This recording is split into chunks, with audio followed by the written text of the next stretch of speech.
C'est aujourd'hui que se termine à Paris la 9e conférence internationale de recherche sur le sida, un événement qui mobilise chaque année les chercheurs du monde entier et qui attire l'attention de tous les médias. Pourtant, la maladie, même si elle fait 1 million de morts chaque année, mobilise moins. Est-ce que c'est dû au progrès scientifique ou à une banalisation de ce qui reste une épidémie? Pour en parler, nous recevons dans notre studio de Lausanne le médecin responsable des consultations des maladies infectieuses du CHUV, Mathias Cavassini. Bonjour. Bonjour. Alors avant d'aborder la mobilisation autour du sida, devenue avec le temps une sorte de maladie chronique, quelques mots à propos de cette conférence internationale à Paris. Est-ce que de grandes avancées sont encore annoncées lors de ce genre de congrès où la recherche avance désormais par des pas qui sont plus petits? Les avancées sont là, elles sont là dans différents domaines. Les grands chapitres sont toujours le traitement, la prévention, les sciences de base, à savoir est-ce qu'on a développé des nouveaux vaccins, des nouvelles compréhensions des mécanismes de la pathogenèse du virus. Et donc dans chaque domaine, il y a à chaque fois des petites avancées. Cette année, je n'ai pas l'impression qu'il y a eu des grandes nouveautés à Paris. Cependant, chaque petite pierre qui est amenée à l'édifice est utile. La focalisation, ces mois-ci, ces années-ci, se fait sur ces moyens qui permettent de prévenir toute contamination, comme le Truvada. C'est un médicament qui est à prendre avant un rapport sexuel. C'est ce qui s'appelle la PrEP, pour prophylaxie pré-exposition. Avec des chiffres étonnants, les résultats annoncés à Paris montrent que c'est aussi efficace que le préservatif, avec 90% de protection. Oui, alors c'est pas seulement avant le rapport sexuel, c'est aussi après. C'est un peu comme lorsque vous allez en Afrique et que vous prévenez contre la malaria et que vous prenez des médicaments tous les jours pour éviter d'être infecté par la malaria. Eh bien, pour le VIH, c'est la même chose. C'est une prévention primaire, donc la personne est séronégative et elle va prendre 2 médicaments. Dans ce Truvada, il y a 2 molécules contre le VIH, qui est d'ailleurs un médicament utilisé pour traiter les personnes séropositives. Donc c'est un peu un changement de fusil, entre guillemets. On essaye de donner un traitement à la personne séronégative pour éviter qu'elle s'infecte par une personne séropositive. Je souligne d'emblée que le plus logique reste de traiter la personne séropositive. Et pour ça, il faut que les personnes se dépistent. On traite les séropositifs et lorsqu'ils sont bien traités et qu'ils prennent bien leur traitement, ils ne peuvent pas infecter leur partenaire. On verra l'importance du dépistage dans quelques instants, mais ce médicament, est-ce qu'il pourrait remplacer à terme l'usage du préservatif ou c'est vu comme un complément? Alors c'est plutôt vu comme un complément. D'ailleurs, toutes les études ont été faites en plus des préservatifs qui étaient donnés largement à toutes les populations qui avaient accès au Truvada ou au placebo. L'année 2015 a été marquée par un grand changement, c'est-à-dire que deux études importantes, faites une en France, une en Angleterre, a montré 86% de réduction des nouvelles infections dans les groupes à haut risque qui prenaient ce Truvada, et que 2 pays actuellement ont accepté de le payer, de le rembourser à visée préventive, c'est les États-Unis et la France. Est-ce qu'on pourrait voir ça en Suisse? Le prix de la boîte de 30 comprimés, c'est 900 francs si je ne m'abuse. C'est ça qui retient encore les gouvernements à rembourser ce Truvada. Alors certainement qu'il y a le prix qui est en enjeu. Il y a des alternatives, il y a des génériques. Le générique va arriver aussi en Suisse à un prix nettement moindre. Actuellement, beaucoup de patients, plutôt de clients, parce qu'ils ne sont pas encore patients, ils ne sont pas séropositifs, se procurent le médicament à l'étranger, par Internet, avec une ordonnance, souvent via des sites sur l'Inde, et pour un prix nettement moindre. D'un autre côté, on pourrait se dire, si on pense aux relations qu'on peut avoir avec des personnes, c'est une manière aussi de cacher, de se protéger en cachant le problème quelque part, parce que le préservatif, c'est une façon aussi de parler du sida, de la maladie, du risque qu'on prend éventuellement avec un rapport sexuel. Alors, c'est vrai que on peut dire que est-ce que c'est plutôt pour augmenter la liberté sexuelle et ne pas avoir une barrière supplémentaire qui est le préservatif, qui peut causer des problèmes d'érection pour les hommes? C'est possible, cependant, je pense que le problème est plus complexe. Je pense que dans les personnes qui souhaitent avoir des rapports non protégés, il y a soit les problèmes d'érection, soit un désir d'avoir une sexualité totalement libre. Et ceux qui vont utiliser le Truvada à la place du préservatif s'exposent au risque d'avoir d'autres infections sexuellement transmissibles. Je suis venu plusieurs fois témoigner sur ce plateau pour dire qu'en fait, il y a une recrudescence de syphilis, de gonocoque. Et ça, c'est un message important, c'est que le Truvada ne va pas protéger contre les autres IST. Est-ce qu'il y a aussi une part de pudibonderie dans les résistances au Truvada encore aujourd'hui dans certains gouvernements, le fait qu'on ne le rembourse pas, c'est-à-dire que voilà, vous parlez de sexualité plus libre, plus libérée. Vous savez, toutes les méthodes de prévention ont chaque fois été accompagnées d'une crainte que les personnes allaient changer leur pratique sexuelle. C'était la même chose avec le préservatif dans les années 80. On n'osait pas parler de préservatif dans les écoles parce qu'on se disait les jeunes vont commencer à avoir des rapports sexuels plus tôt parce qu'on va leur apporter le sujet du préservatif et de la sexualité. Ça n'a jamais été prouvé cette idée. Au contraire, les mœurs n'ont pas changé avec l'arrivée du préservatif. Et là, avec le Truvada, c'est la même chose. Est-ce que les gens vont utiliser moins le préservatif? Je pense qu'une personne qui souhaite prendre le Truvada, elle est concernée par sa santé, c'est une bonne chose. L'important, c'est qu'elle le prenne bien, parce que les études ont montré que les personnes qui le prennent mal, eh bien, s'infectent et s'infectent vite. Aujourd'hui, l'enjeu principal, ça reste le dépistage. L'enjeu principal est multiple. Je pense que l'accès aux soins est important. L'accès aux soins, le dépistage sans l'accès aux soins ne va pas. Vous avez entendu Michel Kazakhin juste avant qui parlait de l'Europe de l'Est. Il n'y a pas que l'Europe il y a la Chine aussi qui n'a pas accès à plein de molécules. J'ai découvert ça dans un rapport hier de la conférence, où un pays aussi grand que la Chine, qui n'est pas un pays pauvre, n'a pas accès pas seulement à quelques molécules, mais à plusieurs classes de médicaments.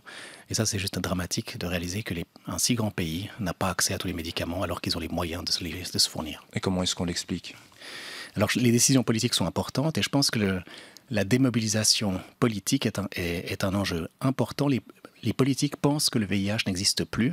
Et aussi dans ce rapport de Paris d'il y a 2 jours, sur un de vos plateaux, il disait que toutes les 17 secondes, il y a une nouvelle infection. Et ça, c'est des chiffres qui font peur. C'est quand même 1,8 million de nouvelles infections par année, donc l'épidémie est loin d'être gagnée, c'est 1 million de morts, c'est toutes les 17 secondes un nouveau cas. Ça veut dire que le combat contre le VIH n'est pas gagné. Oui, on a fait des progrès, oui, nous avons accès à un traitement, les personnes vivent, c'est une maladie chronique pour ceux qui ont accès au traitement, mais par contre, on doit vraiment casser cette épidémie et éviter ces 1,8 million de nouvelles infections par année. Mais quand on parle de maladie chronique, on sort de cette peur que pouvait générer le sida, on le banalise en quelque sorte et on favorise de futures contaminations. Vous avez raison, on le banalise, c'est une maladie chronique, ça fait moins peur. Et pourtant, dans cette banalisation, il y a une chose qui me frappe, c'est que la stigmatisation demeure. Les séropositifs ne vont pas le dire à leurs proches, ne vont pas le dire à leur famille, ne vont pas le dire à leurs amis qui sont séropositifs. Ça veut bien dire qu'en fait, dans la société actuellement, un séropositif reste quelqu'un de stigmatisé, et des gags de mauvais goût du style « je vais pas boire dans ton verre, j'ai pas le sida » ou « j'ai pas le sida, tu peux boire dans mon verre », ça continue à circuler dans les bistrots, et la stigmatisation est un problème. Ça veut dire que les personnes ne connaissent plus de séropositifs, donc ils ne se sentent pas concernés. Si les personnes ne se sentent pas concernées, les politiques ne se sentent pas concernés. Et pourtant, dans leurs proches, dans leurs amis, dans leurs collègues de travail, il y a des séropositifs, et ils ne le savent pas. Alors ça a des effets à 2 niveaux. Vous avez parlé de la mobilisation politique, on parle aussi de moyens engagés pour lutter contre le sida, mais aussi dans un couple ou dans une relation, on parle moins de ce problème-là, on n'aborde plus ces questions-là. Oui, ou alors on les aborde trop tard, lorsqu'un des deux est infecté ou malade, et que du coup après on va dépister le partenaire. Pour les personnes séropositives, comme elles ne se savent pas contagieuses, sous traitement, eh bien, elles vont aussi pas en parler tout de suite, et elles ont raison, parce qu'elles ont trop vécu le rejet de leur nouveau partenaire en tant que séropositif. Donc, si je ne suis pas dangereux, pourquoi est-ce que je dois en parler avant mon premier rapport sexuel, si de toute façon, ça va mener à une rupture? Et la peur du rejet va faire qu'un séropositif traité va également pas souvent parler avec ses nouveaux partenaires au début, et c'est seulement une relation stable, installée, qui va dévoiler sa séropositivité. On comprend bien l'enjeu, il faut libérer la parole, ce qui permettra ensuite de faire plus de dépistage. C'est ça la clé aujourd'hui. Comment est-ce qu'on peut, on peut avancer? Libérer la parole, j'aime bien cette expression, je ne la connaissais pas, elle me plaît, libérer la parole, mais pour libérer la parole, il faut se sentir écouté, accueilli. Et vous ne pouvez pas demander à un séropositif de parler ouvertement de son statut s'il se sent rejeté. Et dans la société, pour lutter contre la stigmatisation, il manque, contrairement aux années 80, le fait que les gens osent dire qu'ils sont séropositifs. Je regardais hier sur Internet qui sont les célébrités qui ont dévoilé leur statut. Eh bien, beaucoup sont décédés. Beaucoup l'ont annoncé lorsqu'ils pensaient mourir. Et rares sont les célébrités actuelles qui ont dévoilé leur statut. Et le dernier en date, il l'a fait parce qu'il avait des pressions financières, de chantage, ou parce qu'il avait caché sa séropositivité et puis que certains le savaient. Et du coup, il en avait marre et il l'a dit sur un plateau de télévision. C'était l'acteur de Platoon. Ouais, et comment se transmet aujourd'hui le sida? C'est justement lorsque la question n'est pas abordée avant la relation. Alors comment elle se transmet? C'est toujours les mêmes modes, c'est toujours l'usage des drogues intraveineuses, l'échange de matériel, c'est les rapports sexuels non protégés, c'est la transmission de la mère à l'enfant. Et c'est surtout des personnes qui ne se savent pas séropositives qui vont être la source des nouvelles infections. Ce n'est pas les séropositifs traités qui sont la source, c'est ceux qui ne se savent pas séropositifs qui sont la source des nouvelles infections. Ça, c'est bien montré dans tous les pays. Et c'est pour ça qu'un dépistage large est important et que les gens doivent se sentir concernés lorsqu'ils ont des rapports non protégés et qu'ils ne connaissent pas leur statut sérologique et encore moins celui de leur partenaire, d'aller faire des dépistages en couple. Mais ça reste une démarche privée, on ne peut pas forcer les gens à être dépistés. Non, c'est vrai, on ne peut pas forcer, et je profite de dire à la population que lorsqu'ils vont faire un check-up chez leur médecin généraliste ou qu'il y a une prise de sang qui est faite à l'hôpital avant une intervention chirurgicale, il ne faut surtout pas penser que le dépistage VIH fait partie de ce bilan. Avant une intervention chirurgicale, il faut le demander spécifiquement parce que les médecins ne le font pas de routine. Et souvent, les patients me disent « Je suis négatif, j'étais négatif en 2014 parce que j'ai une intervention chirurgicale. » Or, c'est faux, il n'y a jamais eu de test. Si on revient à la prévention, on avait une prévention dans les années 80, 90. On se rappelle de films comme Philadelphie, Les Nuits Fauves ou la BD Joe qui avait été distribuée dans toutes les écoles de Suisse romande.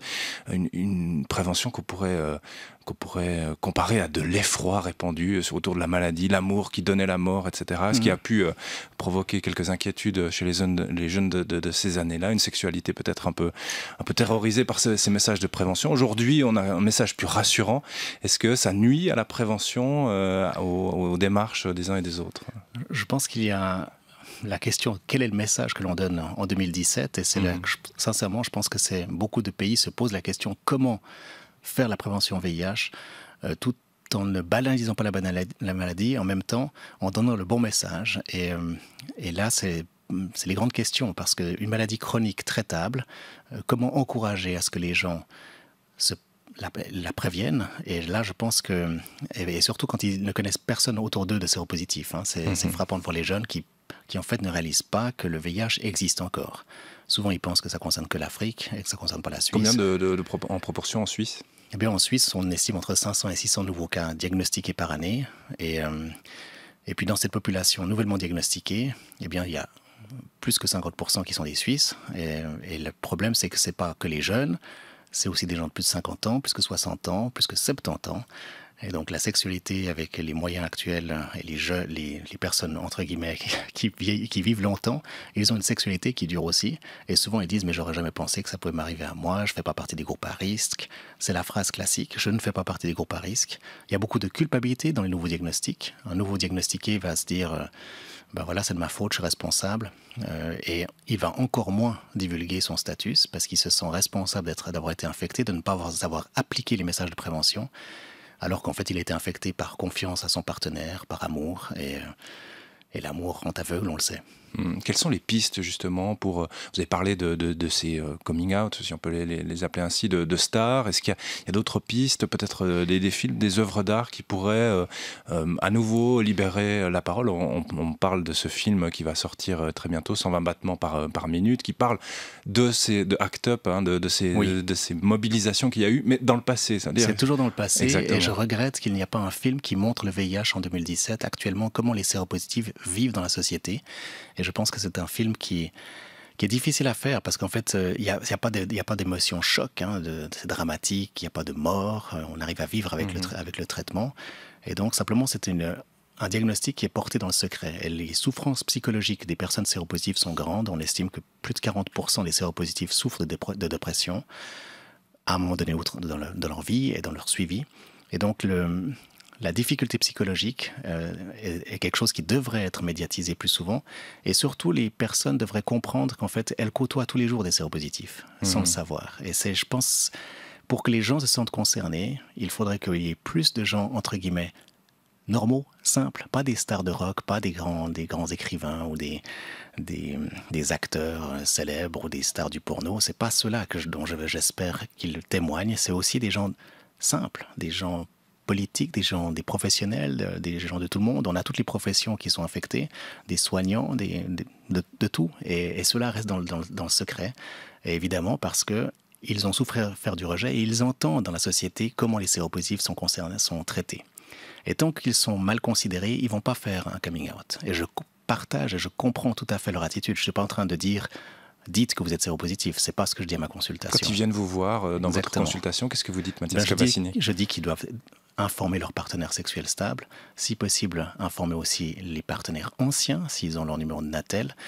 Et s'ils ne veulent pas le faire, eh bien je le fais volontiers. Et il m'arrive de devoir contacter 4, 5, 6 personnes qui ont été en contact avec cette personne dans le passé. Je ne vais évidemment pas divulguer l'information sur qui est la personne qui a donné leur nom et numéro de Natel. Et puis après, je les convoque chez moi, je les dépiste.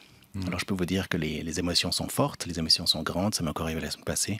Et la personne dit, mais comment ça se fait que j'ai pas pensé à me faire dépister et surtout pourquoi je ne me suis pas protégé. Et ils ont une grande frayeur avant de venir se faire dépister à la consultation. Il y a une forme d'insouciance aujourd'hui? Oui, il y a une insouciance parce que souvent les gens ils pensent que... Ils font confiance à leur partenaire et ils pensent que cette personne est clean, pour utiliser le terme des jeunes. Et je demandais à mes jeunes collègues médecins généralistes, je leur ai dit, mais quels seraient les messages de prévention? Exactement la question que vous disiez. Comment est-ce qu'on devrait faire la prévention du VIH en 2017? Et certains m'ont donné des slogans tout simples, m'ont dit, le VIH existe encore. D'autres m'ont dit, une personne clean peut être séropositive. Fais-toi dépister, connais ton statut, connais le statut de ton partenaire. Des messages tout simples en fait pour dire en fait ça existe toujours et puis la prévention est nécessaire et du style faites-vous dépister et puis surtout il y a des rapports non protégés qu'avec des personnes séronégatives prouvées. Aujourd'hui, quelles sont les catégories de la population encore très à risque en Suisse? Eh bien, elles demeurent les hommes ayant rapport sexuel avec des hommes.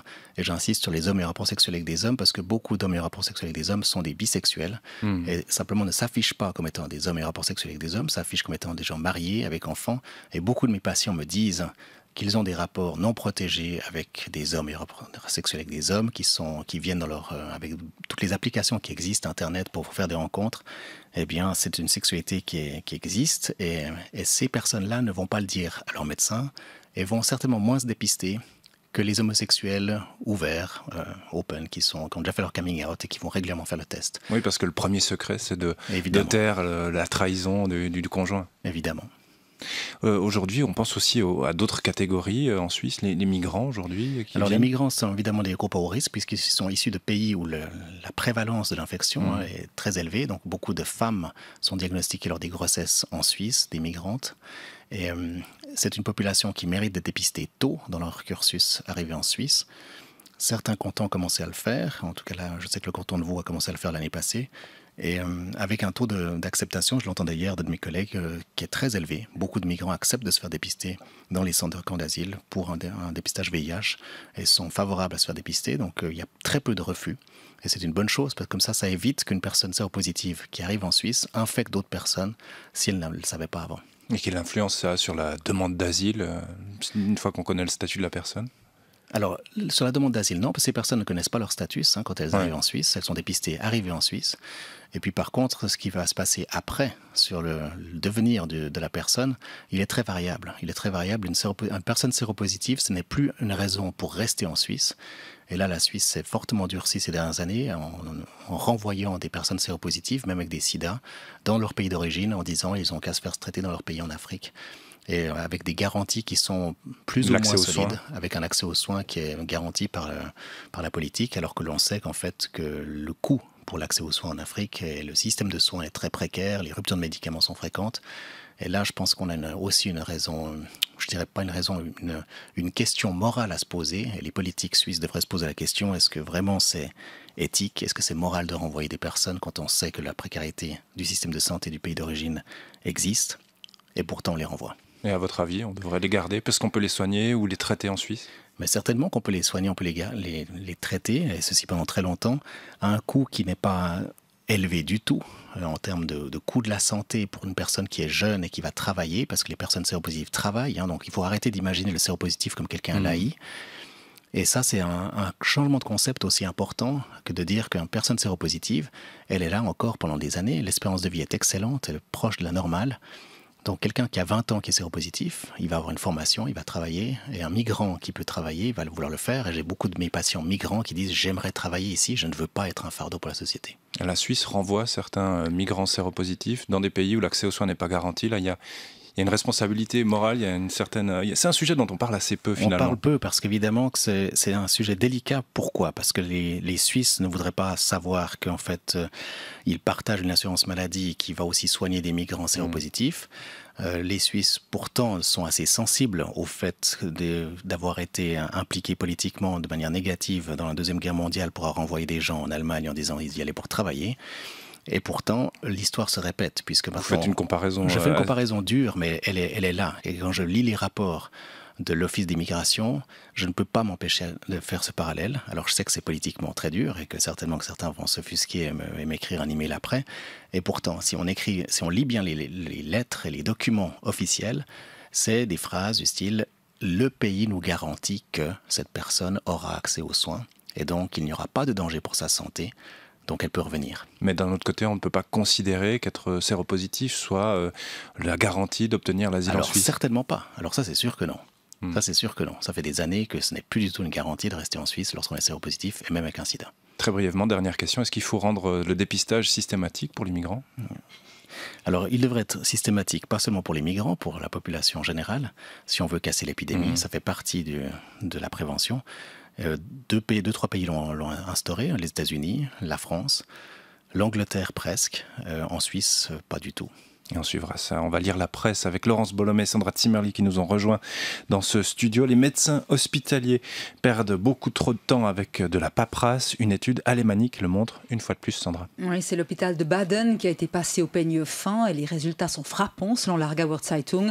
Les médecins assistants n'ont plus que 94 petites minutes pour le contact direct avec les patients. Le reste du temps, ils le passent avec la paperasse, vous l'avez dit, comme se procurer des rapports, des radios ou encore transmettre des documents aux médecins traitants. C'est trop, confirme le médecin-chef de l'hôpital. Il faut absolument soulager les assistants des tâches organisationnelles. Et on refait un tour par la presse. On continue ce tour par la presse. Laurence Bolomé, vous nous proposez un portrait d'un autre médecin du CHUV dressé par l'Illustré. Oui, celui de Solange Peters, chef du service d'oncologie au CHUV, future présidente de la Société européenne pour l'oncologie médicale. Elle rappelle qu'avant de se consacrer à l'oncologie, elle avait mené sa recherche sur le sida, justement, à l'époque, dit-elle, où nos amis et patients mouraient encore toutes les semaines du sida. Et cette explication de Solange Peters, ces deux disciplines, sida et oncologie, ne sont pas très prisées des médecins parce que justement, on est au cœur de l'intime et de l'essentiel. Deux disciplines aussi où ce qu'on peut faire, c'est lutter contre l'adversité et avec émotion. Si un jour je suis indifférente, alors il faudra que j'arrête, dit-elle. Mathias Cavassini en parlait tout au début de cet entretien. Il est arrivé de la mobilisation autour du sida. C'est vrai, ce sont des domaines peu prisés par les médecins, vous confirmez ? Alors, en tout cas pour les maladies infectieuses, certainement qu'on observe une diminution des demandes de spécialisation, pas seulement en Suisse, aussi aux États-Unis. C'est moins prisé aussi parce que c'est des spécialisations de médecine interne qui sont moins bien payées que des spécialisations avec intervention chirurgicale où des gestes sont très bien rémunérés. Donc il y a un incitatif, merci, financier pour certains médecins. Cependant, je dirais pas que l'oncologie n'a pas le vent en poupe. On voit quand même beaucoup d'argent qui est mis dans l'oncologie, dans la recherche. Et c'est vrai par contre que lorsque le médecin est confronté à la mort, lorsqu'il est confronté à une incapacité de soigner, je ne parle pas de guérir, mais de soigner une personne et de lui prolonger la vie et qu'il est sans arrêt en train de devoir annoncer des mauvaises nouvelles, c'est pas une spécialisation qui fait envie pour pas mal d'entre nous. Et personnellement, je ne pense pas que j'aurais fait le VIH-Sida comme ma spécialisation si on était resté dans les échecs de traitement jusqu'aux années 96. Et certainement que la radiothérapie a changé ma carrière parce que j'avais envie de pouvoir amener une bonne nouvelle avec la mauvaise nouvelle, c'est qu'on peut vous soigner et puis vous pouvez vivre longtemps. Pour l'oncologie, il faut savoir que les soins palliatifs, c'est beaucoup développé avec l'arrivée du VIH-Sida et les soins palliatifs après se sont occupés aussi de l'oncologie. C'est intéressant de voir qu'il y a eu un pont entre les deux. Des nuances apportées ce matin. Merci beaucoup Mathias Cavassini. Je rappelle que vous êtes médecin responsable des consultations des maladies infectieuses du CHUV. Bonne journée à vous. Merci à vous aussi.